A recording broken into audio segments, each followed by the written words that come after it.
Olá pessoal, tudo bem com vocês?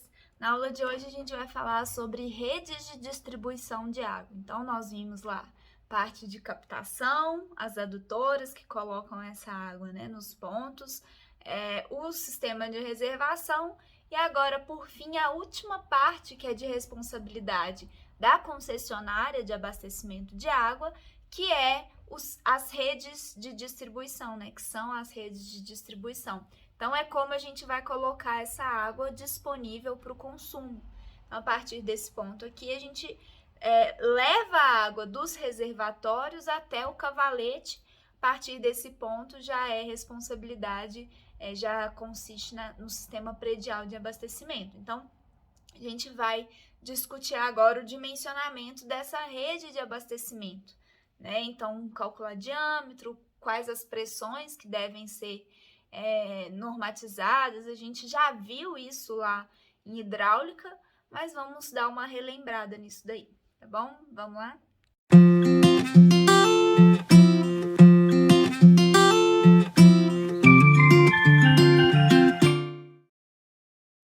Então, vamos falar um pouquinho das redes de distribuição de água. Nós vimos lá a captação do manancial, vimos as adutoras, vimos as reservações. Aqui a gente vai agora dimensionar essa etapa aqui, que é a etapa de colocar a água à disposição do consumidor, Na última aula a gente viu sobre o reservatório, agora a gente vai falar sobre a rede de distribuição. Primeiro passo aí é nós termos a definição da rede, Que nada mais é do que um conjunto de tubos que são assentados nas vias públicas que tem a função de conduzir a água do reservatório, uma água aí já potabilizada, para as edificações até o cavalete de água.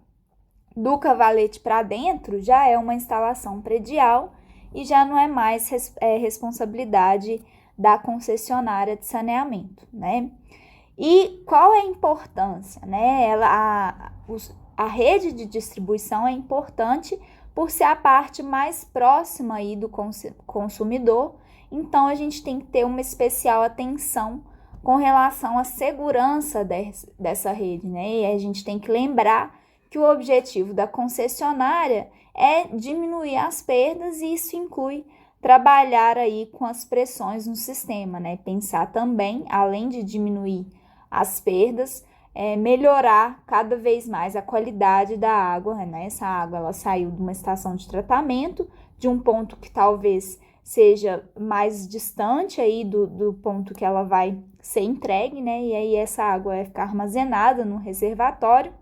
Eu tenho que pensar que eu estou transportando uma água potável. Então, tudo isso contribui para a importância da rede de distribuição, Uma especial atenção à qualidade dessa água, as pressões na rede, em função que quanto maiores pressões aí eu posso ter maiores perdas, Então, tem que prestar atenção especial nesse ponto do sistema de abastecimento. Então, outro ponto importante é com relação aos tipos de rede, Então, nós temos dois tipos de condutos que nós podemos classificar aí. Um é o conduto principal, também conhecido como conduto tronco, Geralmente esse conduto ele vai apresentar os maiores diâmetros, maiores do que 100 milímetros, e nós temos também os condutos secundários, que são ramificações desses condutos principais e que vão levar a água para os pontos mais distantes, onde o consumo é considerado aí menor, Então, os condutos principais ou condutos troncos, normalmente ele é o principal, ele passa numa área que tem um consumo maior, uma densidade populacional maior, e aí a gente vai criando ramificações para ir levando essa rede menor, que vai chegar até a casa das pessoas, E aí vão sair ramificações que são chamadas condutos secundários. De forma geral, a gente pode classificar as redes com relação ao tipo da rede, Então, a gente trabalha com dois tipos, a gente tem a rede ramificada e a rede malhada, e podemos ter também uma composição mista, Parte ramificada e parte malhado, né? Uma junção dessas duas. Eu posso ter, então, uma área com uma densidade populacional maior, e aí, nesse caso, é indicado que eu utilize a rede malhada. Nas regiões rurais, né, ou um distrito, eu vou conseguir fazer uma conexão com a rede ramificada, eventualmente. Então, no geral, a gente emprega a rede malhada nos grandes centros urbanos, que é um traçado preferencial. A gente vai ver o porquê disso, que no geral é interessante a gente dar preferência para esse tipo de traçado na nossa rede de distribuição, mas eventualmente, né, em áreas rurais, em distritos menores, a gente consegue fazer a partir da rede ramificada, né? E é claro, a gente pode fazer uma junção entre essas duas, e a gente vai ter uma área, né, uma zona urbana, que eu tenho uma parte distribuída através da rede malhada, e aí eu posso ir levando aí para regiões menos populosas, né? Com a densidade populacional menor, um consumo menor, eu levo através de ramificações, pode ser também. Antes de mostrar os tipos de rede, explicar cada um deles, né, é importante deixar clara a nomenclatura que nós utilizamos aqui nas redes de distribuição, né? Então, a gente trabalha com a nomenclatura de nós e de trechos, né? Então, eu tenho entre dois nós, eu vou ter um trecho. Então, aqui eu tenho um nó, outro nó, e aqui eu tenho um trecho entre esses dois nós, a mesma coisa aqui, né? O trecho vai ser o próprio conduto, né? Que tem aí um determinado diâmetro, uma determinada rugosidade. E os nós são os pontos, as conexões ali onde os trechos vão chegando. E aí a gente, normalmente, nos nós, a gente vai atrelar algum tipo de consumo. Então, é importante ter essa nomenclatura. Quando a gente tem um nó no qual um nó final, né, do qual eu não derivo nenhum trecho, esse nó, ele é considerado uma ponta seca, né? Então, nesse nó aqui, eu vou chamá-lo de ponta seca, porque ele é uma finalização de trecho, né? Eu não tenho continuidade. Então, vamos falar agora dos tipos de rede, né? Propriamente dito. Bom, olhando aí uma rede ramificada, a gente consegue facilmente identificar, né? Nós temos um reservatório, e aí nós vamos ter os nós, que são os pontos de consumo. Observem aqui os nós vermelhinhos. E aí vai haver um conduto principal, que é esse aqui em preto mais escuro, e a gente vai levando água até os pontos de consumo, que são representados pelos nós. Entre os nós, a gente vai ter os trechos, né? E aí nós vamos ter as ramificações. Observem aí que de cada nó também parte aí uma ramificação, que são os chamados condutos secundários. Na rede ramificada, a gente percebe que não há formação de uma malha. Há, na verdade, uma expansão. A rede ela vai se abrindo, né? E a gente até denomina aqui, onde acaba a rede, a gente vai chamar de ponta seca, como eu falei para vocês. Esse conceito de ponta seca, ele é importante porque ele vai ser utilizado no dimensionamento. Então, é importante observar aqui que não há formação de uma malha, né? Isso vocês já viram lá também, tá repetido de hidráulica, mas eu acho importante relembrar. Se eu verificar a rede malhada, ela também possui um conduto principal, também tem um reservatório, vai haver a formação aqui de uma rede principal, na verdade, né? E ela é toda interligada, então observem aqui, em vermelho tem a minha rede principal de condutos principais, né? Que são condutos que têm maior diâmetro, que passam aí pelos grandes centros, e aí eu tenho condutos secundários que vão vão levar essa rede, expandir ela para regiões aí, né, para os pontos de consumo, né? Então, eu vou fazer essa formação aqui de malhas, né? Então, é importante que na rede malhada haja conexão entre as tubulações, né? E aí, quando eu uno esses condutos, né, eu formo anéis. Então, aqui eu tenho 5 anéis, né? Os condutos principais, eles formam anéis, né? Então, a diferença aqui entre a rede ramificada e a rede malhada é que aqui eu posso observar a formação de anéis. Os condutos secundários também formam pequenos anéis, né? Então, aí algumas características, né, importantes. Para a rede ramificada, o conduto principal ele é alimentado diretamente pelo reservatório, ou eventualmente eu posso ter uma bomba também. O sentido da vazão, isso daí é muito importante, vai ser usado também no dimensionamento. Vale destacar que o sentido da vazão, ele é sempre conhecido em qualquer trecho da minha rede. Então, isso é uma informação importante que eu vou utilizar para o dimensionamento. A distribuição da vazão, ela fica condicionada ao conduto principal, e aí eu tenho uma desvantagem que caso ocorra um sinistro nesse conduto, né, toda a área restante é comprometida. Eu vou continuar abastecendo, observando aqui, né, para a rede malhada, caso aqui haja um rompimento. Todos esses pontos vão continuar sendo abastecidos, no entanto, daqui para frente eu não tenho mais abastecimento. Essa área aqui fica prejudicada, né? Isso é uma característica. E normalmente é empregado aí em áreas de pequeno porte, justamente por isso, né? Na área urbana, isso poderia comprometer muito o risco seria bem grande. A rede malhada, né? A gente pode aí estimar o sentido da vazão. A rede principal ela vai formar anéis.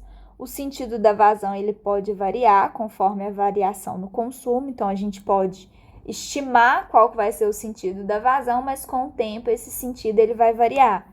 Por exemplo, aqui, né? Com certeza a vazão ela sai do reservatório e vem aqui para a rede. No entanto, ela pode vir para cá, como também ela pode vir do sentido contrário, né? Então, vir aqui para cá. Nesse conduto aqui, ela pode ter 2 sentidos aí. A gente pode estimar, mas aí a gente vai ter métodos que nos facilitam aí adotar um sentido ou outro para essa vazão, né? Aqui a vantagem a gente não tem conhecer o sentido da vazão, então a água ela pode buscar um outro caminho caso ocorra um rompimento aí, um sinistro na minha tubulação em algum ponto, né? É por isso que a gente costuma utilizar a rede malhada nas áreas urbanas em função dessa maior segurança.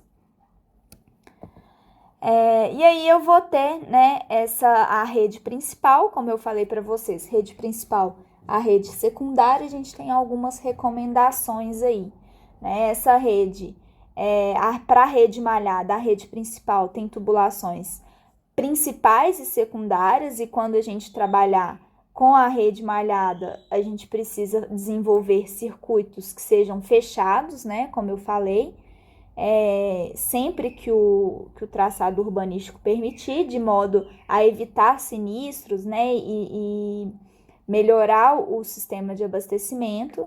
Elas devem ser direcionadas, né, os condutos principais, eles devem estar localizados nas zonas em que eu tenho uma maior demanda, né, principalmente onde eu tenho vazões concentradas, vazões singulares, consumidores especiais, né? E também deve estar prevendo aí a questão do risco para a cidade, então previsto aí o combate a incêndio, né? Pensando principalmente nisso, em levar para os grandes consumidores e passar aí em pontos estratégicos, né, da minha cidade.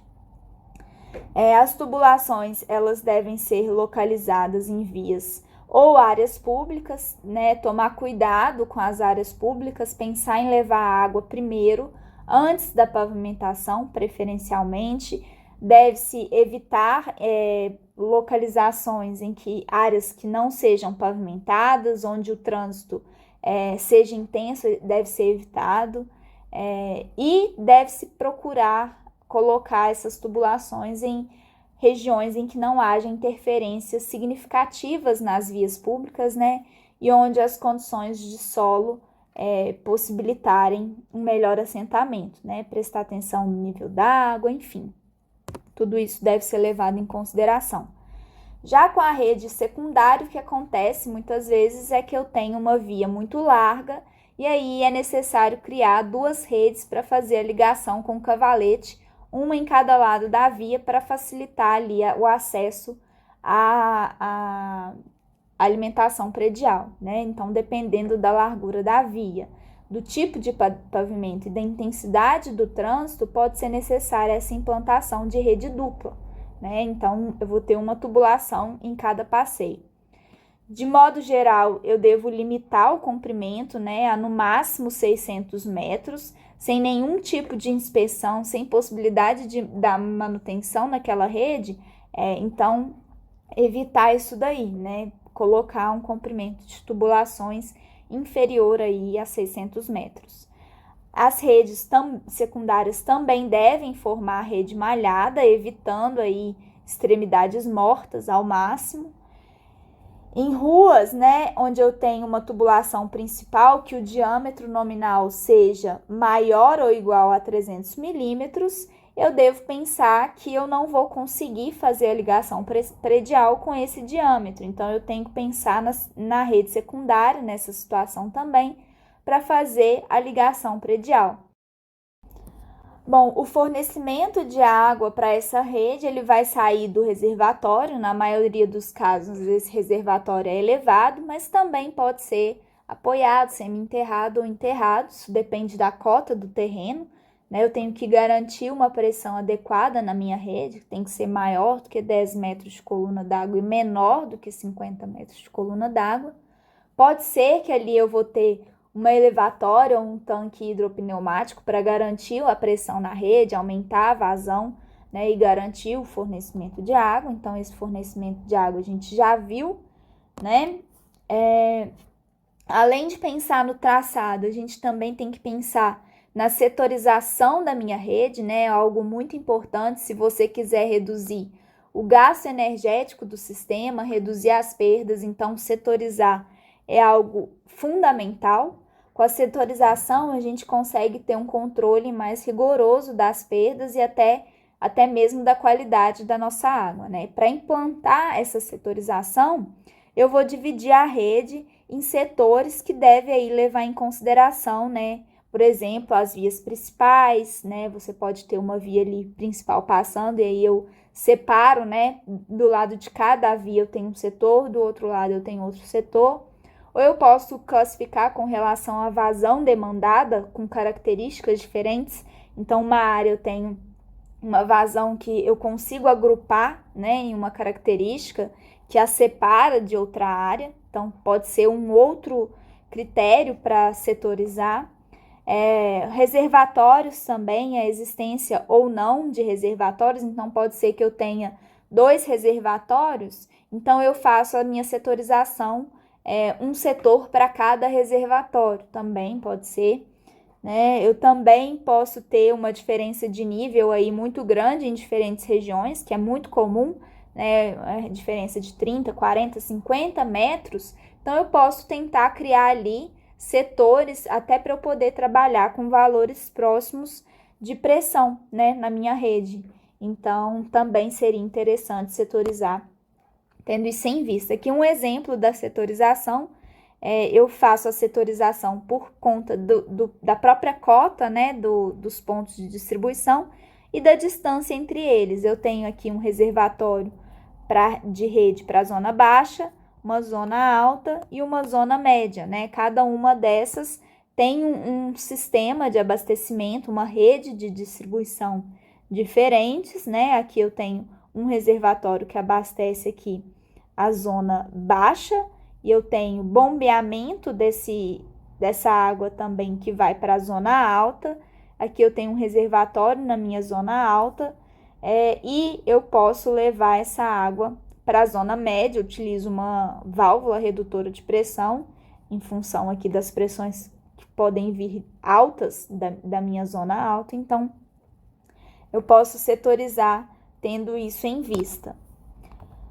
Bom, e aí eu vou fazer o meu dimensionamento, né? Quando a gente está trabalhando com redes de distribuição, a gente tem que pensar sempre na pressão, na velocidade, consequentemente na vazão E isso daí vai interferir no diâmetro da minha rede, dos meus condutos, né? Então, as condições hidráulicas, eu tenho que garantir uma pressão dinâmica mínima de 10 metros de coluna d'água e uma pressão estática máxima de 50 metros de coluna d'água.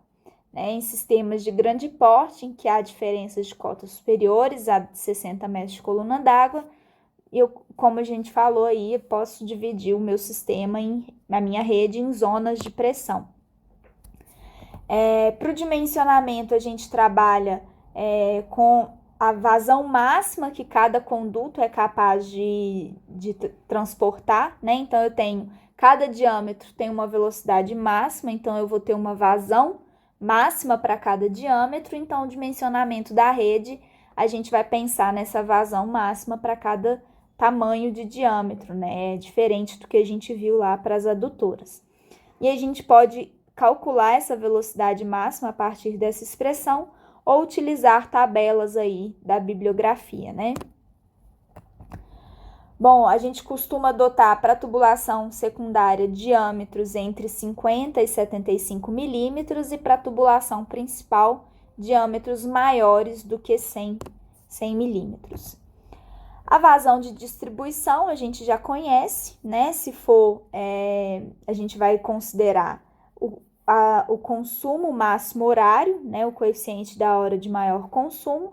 Então, a gente pode calcular essa vazão K1 vezes K2 vezes população vezes consumo dividido por 86.400.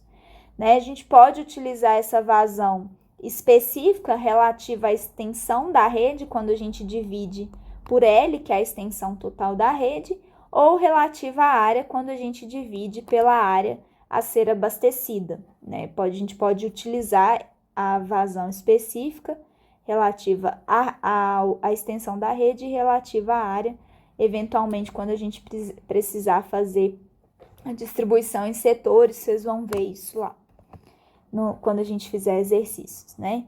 E aí a gente vai ter métodos de dimensionamento. Um método que vai ser para o dimensionamento das redes ramificadas e os métodos de dimensionamento para a rede malhada. Então, vamos ver primeiro para a rede ramificada, a gente segue uma sequência de cálculo, né? Determinação das vazões em cada trecho, depois eu faço o dimensionamento dos trechos e depois eu passo pela verificação das pressões resultantes. Então, eu vou determinar a vazão em cada trecho a partir de uma taxa de consumo linear, que vai ser dada pela vazão máxima dividido pelo comprimento total na rede. A gente vai chamar essa vazão de vazão específica máxima, né? Partindo das pontas secas, desde o final da minha rede ramificada até o início dela, né? Então, vou pegar a minha última ponta seca, eu vou determinar que a vazão de jusante dela é igual a 0. Vou calcular a vazão demandada no trecho, multiplicando a vazão QM vezes o comprimento do trecho, né? A taxa de consumo linear vezes o comprimento daquele trecho.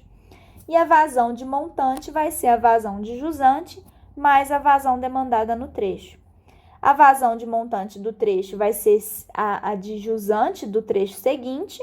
E a vazão de dimensionamento de cada trecho vai ser uma vazão fictícia dada pela média entre a vazão de montante e a de jusante dividido por 2.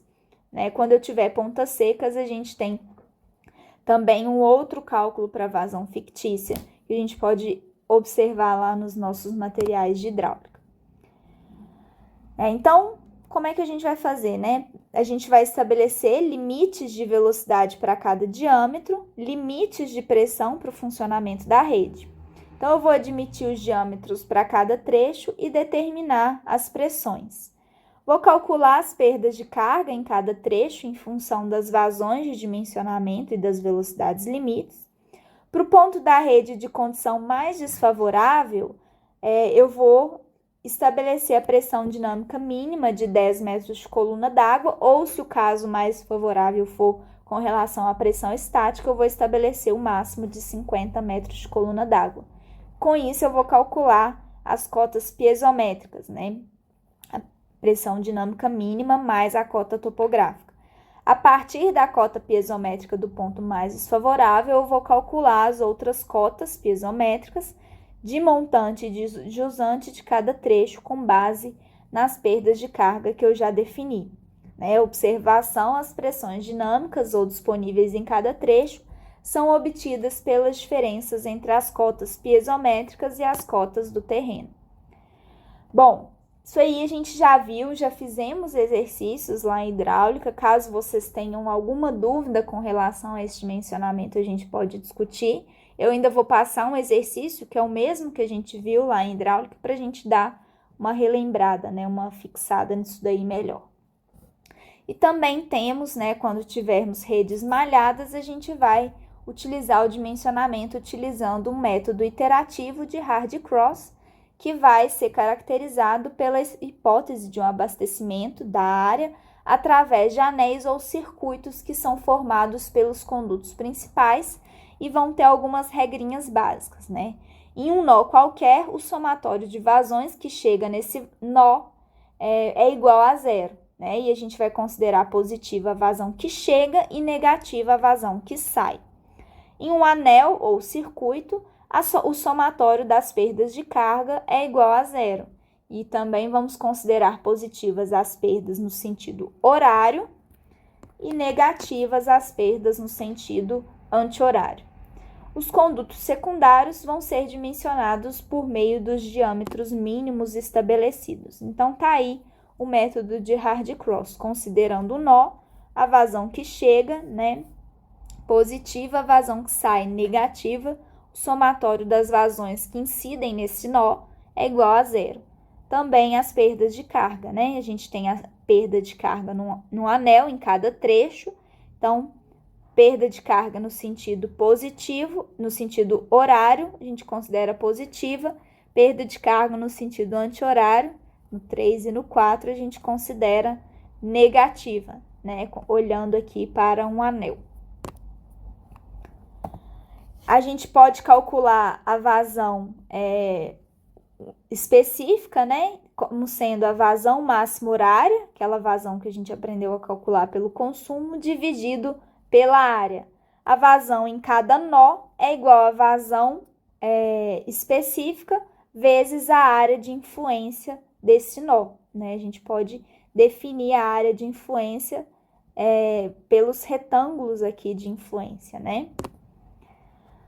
Bom, então como é que a gente vai fazer esse dimensionamento?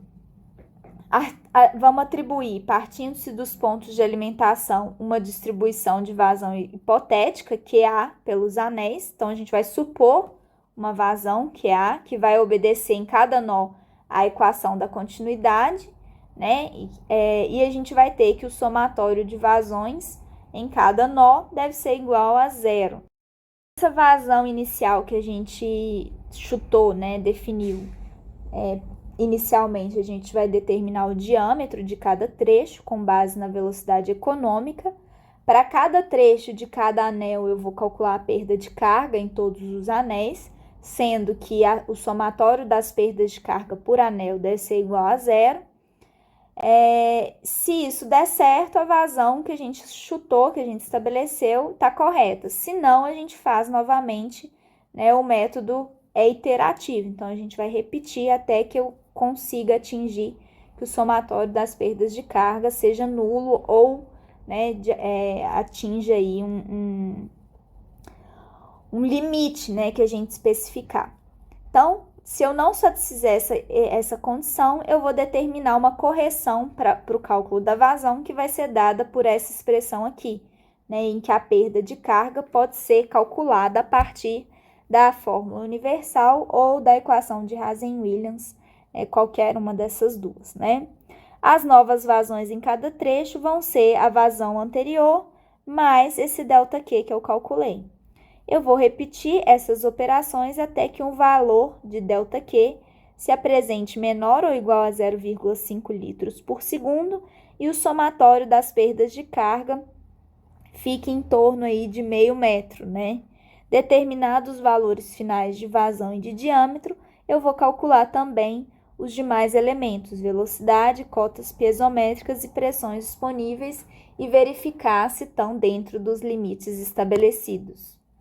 Então, o roteirinho básico, delimitar a área que eu vou atender, fazer o estudo demográfico da área a ser atendida, então cálculo de população, de demanda, fazer a concepção do meu sistema de distribuição, estudar quais são as minhas zonas de pressão, fazer a setorização de acordo com algum critério que eu escolha, realizar o traçado da minha rede de distribuição, fazer a seleção dos pontos que eu tenho concentração de vazões, extensão de cada um dos trechos, as áreas de influência de cada nó, calcular as vazões específicas e as vazões concentradas nos nós, determinar as vazões nos trechos, tendo em vista o método de dimensionamento tanto de rede ramificada quanto de rede malhada, e determinar as vazões em pontos específicos, como, por exemplo, nos hidrantes. Então, é isso, pessoal. É uma revisão básica das redes de distribuição, tendo em vista que nós já vimos isso lá em Hidráulica 1.